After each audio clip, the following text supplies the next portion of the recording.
Boa tarde, professor Lucas, professora Rúbia, professora Alessandra.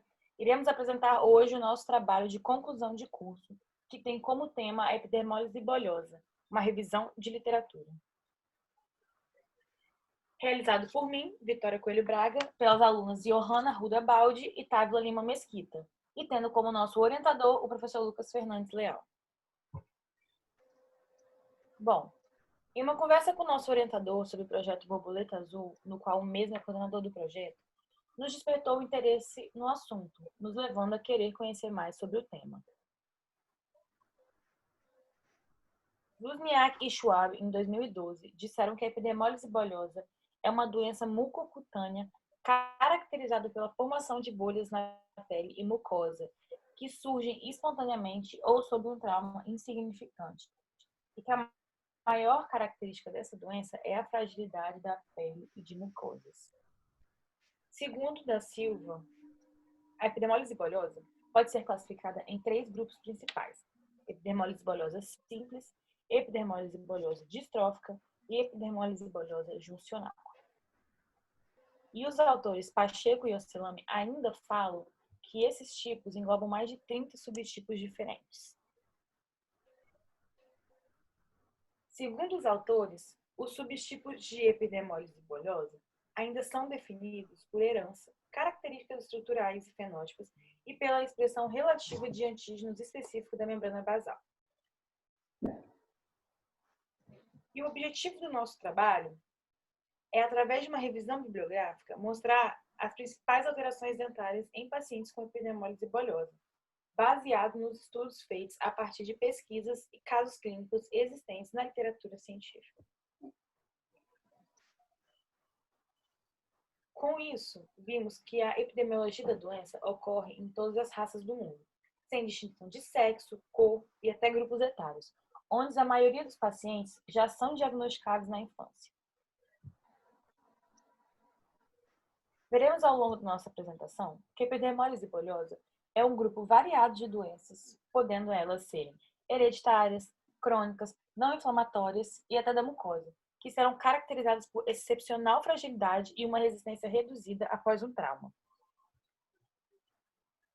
Estima-se que cerca de 500 mil pessoas em todo o mundo tenham a doença, podendo afetar qualquer sexo ou etnia, como a gente disse anteriormente, sob uma forma genética ou adquirida.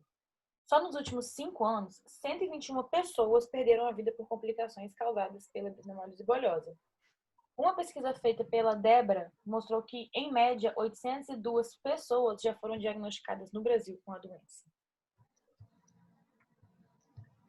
Por ser hereditária, em famílias que possuem integrantes próximos ou até mesmo distantes que tenham a doença, é muito importante que passem por um aconselhamento genético, especialmente se houver planos para a gravidez, para deixar bem claro que o alto risco do bebê vir com a doença. Ângelo destaca que, apesar das manifestações clínicas da epidermólise bolhosa, ela pode ser confundida com outras doenças bolhosas. E os autores Pacheco e Osselami disseram que a principal causa da doença é a mutação de genes que modificam componentes estruturais dos queratinócitos e da junção derme-epiderme. Disseram também que as bolhas são formadas pelas alterações das proteínas responsáveis pela junção das estruturas da pele. Então, de modo resumido, a epidermólise bolhosa é uma patologia de caráter genético, caracterizada pela formação de bolhas na região cutânea, mucosa e também no corpo todo. E fisiopatologicamente falando, ela é causada pela adesão inadequada entre os componentes do epitélio e mucosas, podendo ocorrer em diferentes níveis dependendo do subtipo em questão, segundo Alves em 2007. No ano de 2012, foram realizados um estudo onde foram descobertas mutações genéticas que levam ao desenvolvimento da doença. Este estudo mostrou que a epidermólise bolhosa está diretamente relacionada ao colágeno tipo 7. E para identificar a epidermólise bolhosa, é necessário conhecer a sua classificação, modalidade de herança genética, distribuição anatômica das lesões e morbidez associada à doença. Os aspectos clínicos da epidermólise bolhosa são bem marcantes. Um exemplo disso é o aparecimento de bolhas que vem geralmente ao nascimento do bebê, pelo trauma mecânico do parto e outras vezes nos primeiros meses de vida, ou pode também apresentar após alguns dias.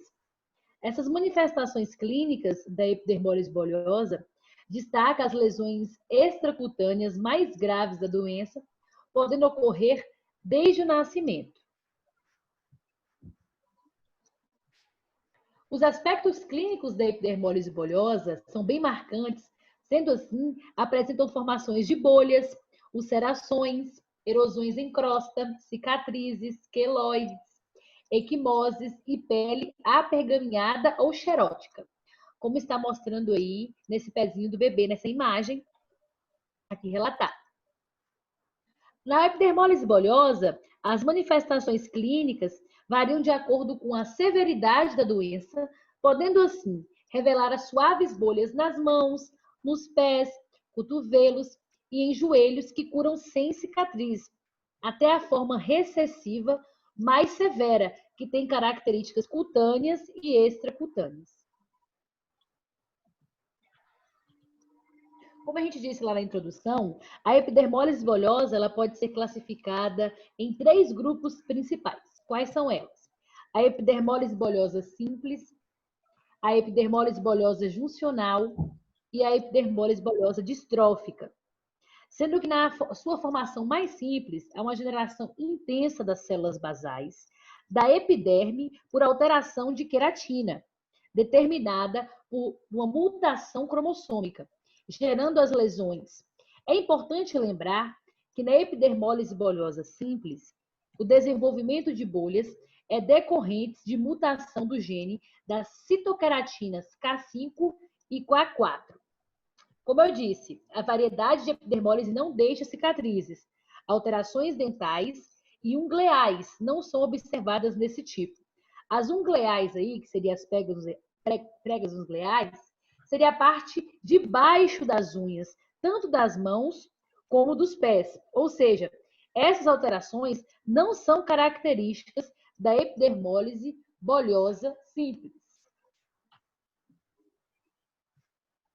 A epidermólise bolhosa simples, ela é herdada em caráter autossômico dominante. Ou seja, ela pode se manifestar ao nascer ou imediatamente após o parto. E pode sim haver uma melhora na puberdade. Em algumas formas da epidermólise simples, a doença apresenta somente na adolescência e na idade adulta pode oferecer alguns menos, mas alguns problemas. Embora a formação de bolhas permaneça para a vida toda. Segundo Pacheco e Ozanam, na forma distrófica da epidermólise bolhosa, pode ocorrer a separação das camadas que se localizam abaixo da junção da derme com a epiderme, onde existem vasos sanguíneos e nervos. Elas podem ser classificadas de acordo com seu acometimento, podendo ser generalizada ou localizada, e o seu modo de transmissão autossômico recessivo ou autossômico dominante. As mutações gênicas do colágeno tipo 7 são responsáveis pela formação de bolhas desse tipo de epidermólise bolhosa, mas se formam na sublâmina densa, cicatricial e telangiectásia. A dilatação anormal dos capilares são características de suma importância e elas devem ser consideradas. Existem 3 tipos de camadas que dividem a pele. São elas a epiderme, a derme e a hipoderme. Porém, quando a gente relata sobre a epidermólise bolhosa, ela comete 2 camadas. Quais são elas? A derme e a epiderme. Como podemos ver aqui nessa imagem, está mostrando a separação das camadas provocada pelo soro que formam as bolhas.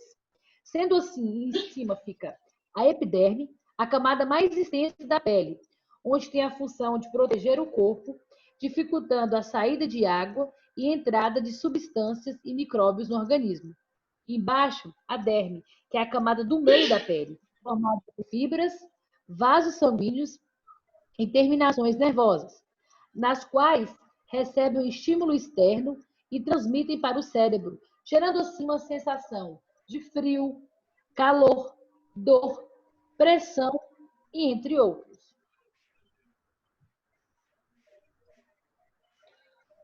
Luniak e Schwab afirmam que os indivíduos com epidermólise bolhosa requer cuidados especiais nos atendimentos odontológicos, dependendo do grau de necessidade para procedimentos preventivos, interceptores ou curativos. Nessa imagem aqui, fala sobre que essa criancinha tá, fala sobre a epidermólise bolhosa juncional. Ela está assim com algumas feridas. Essa epidermólise bolhosa, ela é chamada letal ou Hertz-Persson. Essa é a mais grave de todas e incompatível com a vida. Normalmente, a ausência de cicatrizes, milha ou pigmentação e as bolhas são semelhantes às encontradas no tipo de estrófica recessiva, exceto pelo fato de aparecerem espontaneamente, ocorrendo perdas de área extensas da pele. Segundo Pacheco e Osalami, a epidermólise bolhosa ela requer um tratamento com abordagem interdisciplinar, ou seja, o seu objetivo é melhorar a qualidade de vida do portador da doença e de sua família. A epidermólise bolhosa ela não tem cura, por isso o tratamento é sintomático e paliativo. Já no tratamento, ele é multiprofissional, envolve várias áreas. Envolve médicos intensivistas, pediatras, dentistas, especialistas em dor, psicólogos, fonoaudiólogos, médicos clínicos gerais, dermatologistas, entre outras especialidades do ramo. Apesar da epidermólise bolhosa ser uma doença muito rara e grave, se houver um diagnóstico precoce e o acompanhamento do quadro, os pacientes podem ter uma qualidade, ou seja, melhorar a qualidade de vida deles e participar das atividades diárias com menos restrições. É muito importante lembrar que existem diferentes curativos especiais para o tratamento dos feridos provocado pela doença. Porém, para o tratamento dessas feridas de epidermólise bolhosa, não é adequado o uso de gases, e sim curativos que não aderem à pele. Nos cuidados, é de suma importância usar roupas leves, sem etiquetas ou costuras irregulares, podendo usar as roupas também até do lado avesso, para evitar qualquer trauma. Os banhos são importantes para evitar a proliferação de germes nas lesões. O banho com sal ele pode ajudar bastante a reduzir a dor. A temperatura da água deve ser normalmente morna, evitar aquecimento excessivo. Os bicos de mamadeira devem ser amolecidos em água quente. Quando a alimentação oral é impossível, usar sonda nasogástrica fina e flexível para diminuir os danos internos. E, de maneira geral, os cuidados devem ser tomados para todos os recém-nascidos que têm suspeitas de epidermólise bolhosa. Nas manifestações clínicas bucais, segundo o da Silva, pode ocorrer uma inúmera alteração que variam de acordo com o tipo de epidermólise bolhosa. Na epidermólise bolhosa simples, distrófica dominante e inadquirida, não ocorrem alterações dentárias. Da Silva também afirma que na epidermólise bolhosa também apresentam manifestações estomatológicas, que é a displasia dentária e a microstomia, que é a dificuldade da abertura bucal. E Alves afirma também que podem ocorrer lesões bolhosas polimórficas nas regiões jugal e vestibular, vermelhidão nos lábios, e também é comum ulcerações, anadontia e reabsorção óssea. Nessa imagem, a gente consegue ver a microstomia, vermelhidão nos lábios, consegue observar também a hipoplasia de esmalte, ulcerações, bolhas. Da Silva afirma também que na distrófica dominante são observados eritemas e sensibilidade gengival, bolhas em 20% dos casos e milhas, e afirma que as lesões bucais são bem mais frequentes na distrófica dominante. Ângelo afirma que na distrófica recessiva as manifestações bucais são severas e debilitantes. Já Gomes fala que na distrófica recessiva generalizada ocorrem problemas bucais graves, alimentos com textura são alto-potenciais formadores de lesão nessa região, e microstomia e redução da profundidade de vestíbulo, devido a inúmeros ciclos de ulcerações e cicatrizações da mucosa.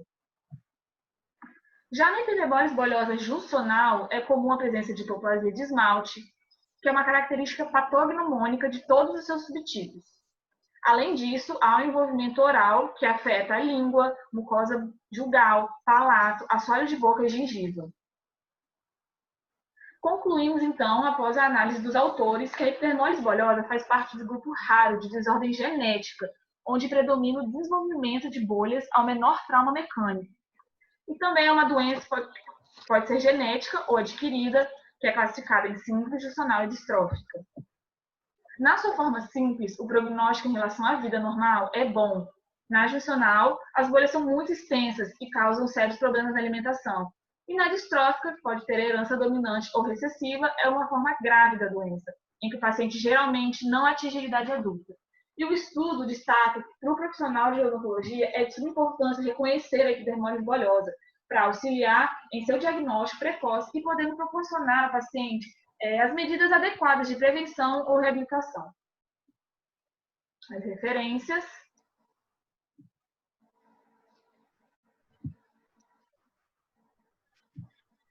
E gostaria de agradecer a todos os professores que estão presentes e prestarem atenção no nosso trabalho. Muito obrigada. Obrigada. Obrigada a todos.